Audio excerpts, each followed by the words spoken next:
Por que o direito tributário? É o nosso tema de hoje, tá? Primeira pergunta que eu quero discutir aqui é uma dúvida de alguns estudantes meus, tá? Se eu fosse falar do ponto de vista estratégico, quando eu era estudante, eu sempre tive uma estratégia muito clara para exame de ordem, tá? A minha estratégia para exame de ordem era o seguinte: não se esqueçam da frase da semana, deve ter mais de mês que foi essa nossa frase da semana, que é a seguinte: os riscos controláveis, temos de controlá-los. Vou repetir para vocês. Os riscos controláveis, temos de controlá-los. O que eu quero te dizer com isso, querido? Eu quero dizer o seguinte, olha, tudo aquilo que são riscos que estão à sua mão para você prevenir, previna-os. Não tem por que você correr um risco que seja controlável, que você pode evitar. Por quê? Porque toda atividade tem riscos incontroláveis. Se você ficar à mercê tanto dos riscos controláveis quanto dos incontroláveis, você vai ter, muito provavelmente, um resultado que não vai ser tão favorável assim. Agora, se você controla os riscos controláveis, que são a maioria, você deixa essa parte aleatória só para uma partezinha pequena dos riscos, tá? Que são esses riscos incontroláveis. Vou dar o exemplo do exame de ordem para vocês. Vou fazer o exame de ordem. Eu posso escolher entre dois campos, né?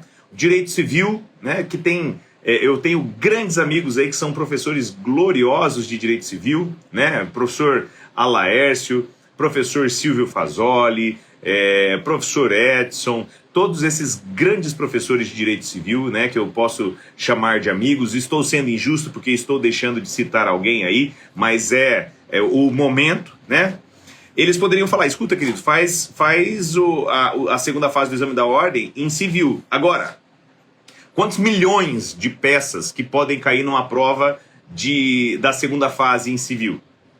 Então existe um risco íncito, isso é a minha opinião, tá? Se você sabe tudo de civil, esse risco não é para você, mas é outra história. Existe um risco íncito em fazer a segunda fase em civil, que é chegar na hora e você não saber qual é a peça. Esse é um risco íncito a fazer a segunda fase da OAB em civil. Porra! E se chegar na hora e eu errar a peça? E em direito tributário? Querido, em direito tributário, que peça que tem para você fazer? Vai ser o embargos à execução? Embargos à execução fiscal? Uma exceção de pré-executividade, as duas são muito facilmente diferenciáveis, uma ação anulatória ou recursos. Acabou. Acabou. Tanto que esse ano caiu a ação anulatória no último. É isso, gente. Fora isso, que mais que tem? Não tem nada. Negócio ultra especializado. Então vejam, um dos principais riscos, e talvez o maior risco na fase na peça da segunda fase, é você não saber qual é a peça. Porra! Faz tributário. Tributário só tem pouquinha peça. Pensamento estratégico, tá? Mas você vai falar: porra, professor, mas eu não sinto afinidade com tributário. Aí, querido, vem aqui que eu vou te abraçar, né? Porque a questão da afinidade com o direito tributário, na verdade, é o feeling de que você sente. Lembra que eu falei para vocês? Saibam a resposta. Então, quando você tem aquele feeling que você sente, você confia. E quando você confia, aí você vai e comparece com força. Beleza? Então vejam, gente, primeiro, por que o tributário, que é o nosso tema macro de hoje? Tributário é uma área extremamente especializada, grandemente focada na legislação, tá? Um foco enorme na legislação, o que faz com que você tenha uma possibilidade muito maior de ter êxito na segunda fase em tributário. Por quê? Se você pode levar a lei seca para consultar e tudo em tributário se resolve com lei seca, é a mesma coisa que você levasse o tratado de 72 volumes do Pontes de Miranda para uma prova de civil, tá? Então, vejam que tudo tem a sua razão. Qual que é a principal ajuda, a principal orientação que eu dou aí para você? Vá lá e tenha intimidade com a norma. Então, pessoal, é muito importante mesmo, que você tenha intimidade com a norma. Ou seja, se o meu grande fundamento para atuar no direito tributário e para fazer a prova em tributário na OAB é que eu tenha um conhecimento do grande referencial do direito tributário, que é a norma tributária. Afinal de contas, se a gente for lá no artigo 3º do Código Tributário Nacional, nós vamos ver que tributo é prestação pecuniária compulsória. Se é compulsório, somente a lei pode te obrigar a fazer ou não fazer ou deixar de fazer alguma coisa, não é isso? Artigo 5º, inciso 2º, de modo geral, e especificamente para o direito tributário, artigo 150, inciso 1º da Constituição Federal. Então isso já dá como referencial a norma. Segundo, o quarto elemento do tributo. Tributo é sempre criado por lei. E terceiro, o quinto elemento do tributo. Tributo é cobrado numa atividade administrativa plenamente vinculada. Então vejam, o primeiro, o quarto e o quinto elemento do conceito de tributo, que estão lá no artigo 3º do Código Tributário Nacional, determinam que você tem que ter como referencial a lei. Então tenha intimidade com a lei. Sempre, pessoal, leia. Você vai levar um código? Leia o código, encontra. Onde que está o artigo 145 até o 149A, que fala da Constituição, que falam do Sistema Tributário Nacional? Onde estão o artigo 150 até 152 da Constituição Federal, que falam dos limites ao poder de tributar, princípios e imunidades? Onde estão os artigos 153 a 156 da Constituição Federal, que falam da competência e das regras sobre impostos, uma das espécies de tributos? Tem que saber, queridos, tem que saber. É fácil, é intimidade com a norma. Leia algumas vezes, primeiro ponto. E segundo ponto, tenha intimidade com o código. Lá no comecinho, artigo 3º, a tudo do que fala de Sistema Tributário Nacional, tá? Artigo 6º e seguintes, que falam de competência tributária, tá? Artigo 6º e seguintes, falam de competência tributária. Aí retoma lá, pessoal, a leitura. Artigo 96 e seguintes, que vai longe, é do 96 até o 115, que falam de fontes do direito tributário, extremamente importante, tá? Depois, queridos, vão lá, dão uma olhada também na sequência, tá? Então, terminou fontes do direito tributário, já começa com obrigação tributária. Terminou a obrigação tributária, já tem lançamento e crédito tributário. Aí a gente tem o ciclo de vida do crédito tributário. Artigo 151 tem suspensão de exigibilidade. Artigo 156 tem extinção do crédito. E lá para o final, depois tem exclusão do crédito tributário. Então, trabalhem com tudo isso. Leiam isso, tá? E eu não tenho dúvidas que vai dar certo. Porque é isso que você precisa saber. Se já é suficiente você falar qual é a resposta e qual é o fundamento, pau, vai lá, tá? Então é muito importante isso aí, tá? Como nós devemos utilizar precedentes no direito tributário, tá? Para quem estranhou por que eu falei precedentes e não jurisprudência, vai lá no meu feed ou vai lá no meu canal do YouTube, tá? E vocês vão encontrar o meu vídeo sobre o que é jurisprudência. Vai lá, assista o vídeo, entenda o que é um julgado, como que um julgado se torna precedente, como que precedentes se tornam jurisprudência, tá? Então, como que a gente usa precedentes em matéria de direito tributário? Então, vejam, o artigo 96, ele nos dá lá 5 elementos do conceito de legislação tributária, que são as fontes do direito tributário, tá? E elas estão especificadas nos artigos da sequência, 97, 98, 99 e 100. Quais são, então, esses elementos da legislação tributária? Primeiro, a lei em sentido estrito, tá? Tudo que só pode ser feito por lei, inclusive criar tributo, que está no artigo 3º, está lá no artigo 97. Depois, tratados e convenções internacionais. Tratados e convenções internacionais estão lá no artigo 98. Depois, decretos, que está no artigo 99, tá? E as normas complementares ou regulamentares, que estão no artigo 100. O que é muito importante, gente? Os decretos e as normas complementares são fontes formais secundárias do direito tributário. O que isso significa? Fonte formal secundária não pode modificar as fontes formais primárias. Ela só regulamenta. Só com isso aqui você consegue resolver muita coisa em direito tributário. Um exemplo que eu vou dar para vocês. Tem muita instrução normativa da Receita que é ilegal. E se ela é ilegal, como ela é a última aqui, ó, uma norma complementar, ela não pode descumprir a lei, que é essa aqui, tá? Por que eu falei isso para vocês? Para vocês verem que no meio disso tem doutrina?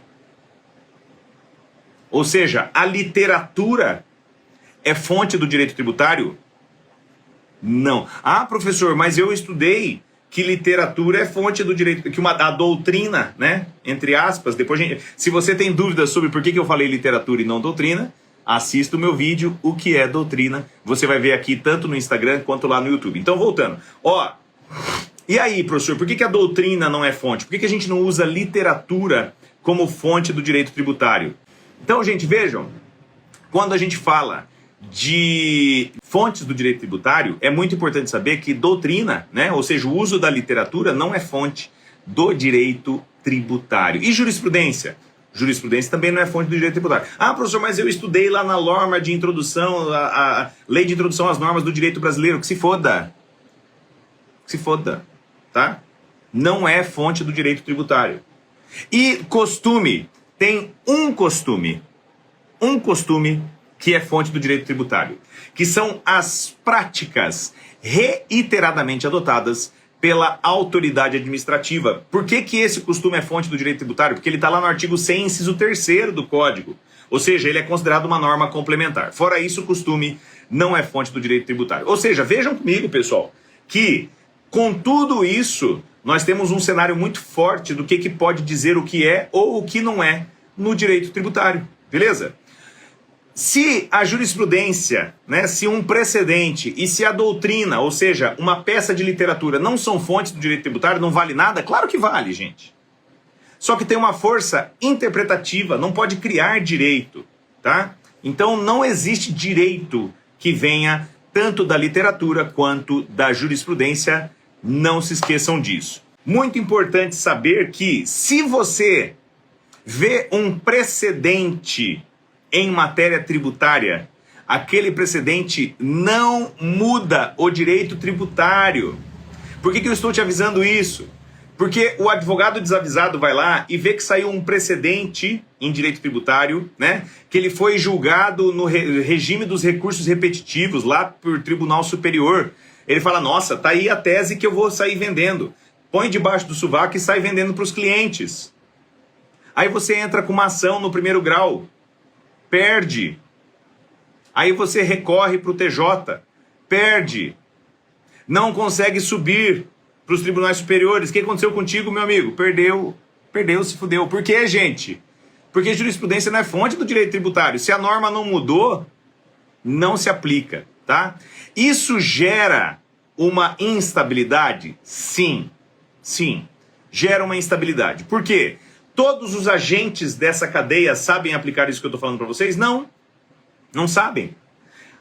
Quem quiser entender muito bem um exemplo sobre isso, pesquise aí, último ponto dessa resposta, pesquise o caso do FunRural. O que aconteceu com o pessoal que entrou com ações revisionais do FunRural. Beleza? Uma pergunta bastante indiscreta, mas é a pergunta que muitas vezes é a dúvida que vocês têm, tá? Eu vou responder. Então, eu sei que isso é polêmico demais, mas eu vou responder. Tributário paga bem mesmo? Olha, gente, qual que é o primeiro elemento da minha resposta para essa pergunta? Tenha plena consciência disso que eu vou falar para vocês. O que é extremamente relevante para a sua realização pessoal não é dinheiro. Então, a remuneração não é o que é essencial para a realização pessoal de vocês. Vocês já devem ter ouvido o vovô falar aquela frase, né? Infelizmente eu não sei quem é o autor, falando o seguinte, fulano é tão pobre que só tem dinheiro. Isso é uma realidade, tá? Quem tem clientes com grande patrimônio, grande fortuna, eu tenho a honra e a sorte de ter clientes que têm patrimônios fabulosos e a gente vê momentos de dor, angústia que essas pessoas passam e o dinheiro não resolve, tá? Então, isso é um ponto muito importante, tá? Portanto, não paute a sua decisão de carreira pelo dinheiro, isso é muito importante. Não paute a sua decisão de carreira por dinheiro, nem por estabilidade, nem por status. A única coisa que deve pautar a sua carreira é vocação. Só isso, tá? Agora você me fala, professor, eu tenho vocação para atuar na advocacia. Que área que vai me trazer uma atividade sustentável. É importante que a nossa atividade seja economicamente sustentável? Sim. Tem como você sobreviver numa profissão sem você receber pecúnia? Não. Tem como alguém sustentar uma família só de vento, gente? Tem como você se alimentar com a luz do sol? Tem gente que acha que sim. Eu acho que não. Então vejam, gente, a gente precisa de dinheiro. Não adianta querer ser bobo, querer ser hipócrita, de simplesmente vir com demagogia e falar, não, ó, dinheiro não é importante. Dinheiro é importante, sim. Está longe de ser a coisa mais importante, mas você querer fazer uma análise binária entre dinheiro ser importante ou não é uma falácia argumentativa, que é a falácia argumentativa do falso dilema. Entendam sempre, gente, como que se dá a hermenêutica, como que se dá a argumentação. Estudem a argumentação, isso é essencial para vocês quando vocês forem atuar na prática. Então, voltando, não se esqueçam, gente, que isso é uma falácia argumentativa do falso dilema. Não tem como você falar, ó, ou o dinheiro é a coisa mais importante do mundo, ou o dinheiro não importa. Não, isso é mentira. Existe um meio termo em que você aproveita as coisas boas da vida, em que você curte o dinheiro em família, em que você usa um patrimônio bacana para fazer bem para os outros, e você é uma pessoa que tem valores, você é uma pessoa que vive os momentos que não tem preço, tá? Saibam equilibrar isso. Dito isso, no direito tributário, você tem mais chances de ter uma advocacia sustentável? A minha opinião é de que sim. Por quê, gente? Eu tenho experiência no direito tributário. E no direito tributário, o que nós temos é uma área especializada. Por isso que a gente está conversando aqui. Direito tributário não tem fama de ser difícil? Sim. Direito tributário não tem fama de ser complicado? Sim. Não tem gente que fala que até é chato? Não sei porquê, mas sim. Mas vejam, gente, direito tributário é uma área fantástica. Você se baseia no conhecimento para atuar no direito tributário. E muito menos você atua como alguém que está ali pela influência, ou pelo tempo de casa, ou porque tem um escritório bonito. Meu escritório é bonito? Sim. Agora, é o escritório bonito que paga? Não. Você pode nem ter escritório, gente. Eu já dei esse testemunho para vocês em uma live aí faz umas 2, 3 semanas, e eu comecei na sala de jantar de casa. Eu morava numa casa de madeira. Eu comecei na sala de jantar de casa, nunca levei cliente lá, tá? Eu atendia o cliente, eu pegava o carro e ia no cliente, ele achava a coisa mais maravilhosa do mundo. Ele falava, pô, meu advogado, eu não preciso nem ir no escritório dele, que ele vem aqui.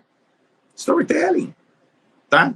Abrace a sua característica. Então, sim, o direito tributário tem essa característica de ser uma prática sustentável, porque com uma área que você é baseado no conhecimento, você consegue atuar de maneira consultiva e administrativa de uma maneira imediata. E a atuação consultiva e administrativa, bem como um contencioso bem estruturado, te geram honorários imediatos. A minha opinião é que vale muito mais a pena você receber menos honorários, mas receber honorários pelo seu trabalho. Por exemplo, eu acho muito mais inteligente faturar por hora, tá? Do que faturar por valor da causa. Lembrando, gente, que se você quer ir atrás das grandes causas, é muito pouco provável que os grandes clientes queiram ser teu sócio. Um cliente que tem causas de algumas dezenas de milhões de reais, centenas de milhões de reais, ou até de bilhão de reais, se ele te pagar 1% de honorário sobre a causa, já está caro. Cobra a sua hora, gente. Você não precisa ser sócio de ninguém. Viva da sua profissão. Isso você, com certeza, vai ficar satisfeito. E a profissão é, sim, muito sustentável nesse sentido. Vejam que eu fiz o máximo aqui, tomei o máximo de cuidado para ter uma resposta que seja razoável, equilibrada, tá? Que tenha uma lucidez. Qualquer coisa que eu tenha falado aqui que você interprete como, olha, pô, não, mas então eu tenho que buscar dinheiro no direito tributário, não foi essa a intenção. Eu fiz bem a ressalva no começo. Agora, se você está buscando uma área do direito que seja sustentável, que possa te dar a possibilidade de você viver da advocacia, uma delas é o direito tributário. Eu posso falar isso porque eu converso muito com vocês, que eu não vim de clã jurídico, nada nesse sentido. Eu vim, foi do crescimento com base no conhecimento. E eu acredito que isso está ao alcance de todos vocês. Estou mandando, chamando agora. Pronto. Se você puder, Letícia, abre aí a câmera com a gente, você conversa comigo, tá? A pergunta da Letícia é o seguinte: professor, como conhecer o ramo do meu cliente-alvo? Pode falar. A minha dúvida, claro que tem muitas dúvidas, né? Eu acho que eu estou num limbo quanto aos estudos e quanto a esse início de carreira. Acho que todo mundo passa quando advogar de início de carreira é a síndrome do vira-lata mesmo, né? Eu acho que a gente nunca acha que está bom o suficiente. E aí, estou aproveitando as lives aí, estou tirando várias dúvidas, né? Tô me preparando para esse início. Uhum. E uma dúvida assim que eu tenho assim recorrente é como conhecer o meu cliente. Por exemplo, aqui na minha região tem bastante forte, por exemplo, o ramo de laranja, agricultura, né? Agricultura, produção e tudo mais. E eu queria saber como conhecer esse ramo sem ter que fazer uma entrevista com o meu cliente, né? Como pesquisar e saber como funciona mesmo o dia a dia ali da empresa sem ter que encher o saco do cliente para ficar perguntando e me inteirando. Legal. Gente, Letícia, primeiro, obrigado pelo testemunho, tá? Porque é o seguinte, isso, Letícia, é algo que foi muito importante para mim no começo da carreira. Então, Lê, é o seguinte, muito importante desenvolver a visão de insider, tá? O que eu costumo recomendar para o meu pessoal? Olha, você fazer as entrevistas, igual você falou, não atrapalha, tá? Eu fiz isso quando eu pensava em ser advogado privado. Quando eu pensava em ser advogado privado, eu ia conversar com os professores que tinham pedido exoneração de concurso e tinham ido advogar para saber por que eles tinham ido advogar. E perguntar é um negócio que honra as pessoas. Então, isso é muito bacana, Letícia, muito legal, tá? Eu gostaria muito que você combinasse a tua experiência no ramo logístico com essa questão da vocação na agricultura, tá? Na região dela, é uma região que tem realmente muita laranja, também tem bastante mandioca por causa do tipo de solo, por causa do sol, né? Mas hoje é uma região muito próspera em laranja. Então, pense, Letícia, como que você vai combinar 3 polos? A sua formação jurídica, a sua experiência consolidadíssima, porque isso aí é um negócio que você pode literalmente bater na mesa e falar, ó, eu conheço a tripa da principal empresa logística do Brasil, que é o Correio, né? E, no outro lado, a vocação econômica da região, tá? Isso aí vai ser bomba atômica, Letícia, garanto para você. É questão de tempo, já vi várias vezes, tá? Planeje uma transição. Eu não sei se hoje você está em algum cargo de chefia, cargo em comissão, mas o cargo de chefia talvez te impeça de advogar contra a empresa pública, né, e contra a União em geral. Mas você pense numa transição, isso eu recomendo para todo mundo. O meu pensamento, professor, é pedir literalmente um afastamento mesmo da empresa. Eu fiz isso. Porque para me dedicar exclusivamente e integralmente à profissão para fazer dar certo. Né? Legal. Eu quero muito que dê certo, então quero fazer dar certo. Se você tem condições familiares, isso vai acelerar. Isso vai acelerar. Sim, já estou me planejando para essa transição em questão financeira, né? Uhum. Estou me planejando, daí aí para o final do ano eu concretizá-la. Ótimo. A aposta que eu faria é o seguinte, Letícia, o que eu sempre falo em termos de planejamento. Quando a gente vai olhar um caminho para atuar num planejamento, tenha ideia do primeiro até o último passo. Sim. Você trouxe aí a metáfora daquela frase da semana do salto. Quando você vai dar o salto, olha e vê onde você vai pousar. E só quando você tem certeza de onde você vai pousar, você pula já olhando para lá. Tá? Então, faça isso. Só dê o primeiro passo, que seria... Eu diria que o primeiro passo não é nem o afastamento. O afastamento é um dos últimos passos antes de começar a operar. O primeiro passo é você voltar a construir, tá? Essa intimidade com o básico. Siga as normas que eu falei aqui hoje para você. Então, existem artigos específicos aí que você vai estudar, tá? Veja nessa live, qualquer coisa você sabe, conversa comigo por aqui e a gente vê. E faça questão de primeiro construir aí esse estofo, que você não vai ter dificuldade nenhuma. Inclusive, gente, o TCC da Letícia foi em tributário. Ela falou sobre imunidades tributárias, tá? Então, Letícia, faz isso. Eu não tenho dúvidas que vai dar certo. Para você, falta só uma ponta para você conhecer, que é a ponta das empresas. 2 recomendações que eu posso fazer. Converse, busque indicações para conversar. Então, conversa comigo aí ao longo da semana.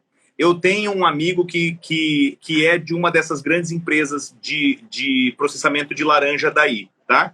E eu vou organizar para a gente fazer uma visita juntos lá. Eu vou lá com você, para você pegar e falar, ó, é o seguinte, eu quero saber qual é o problema que você tem para eu resolver.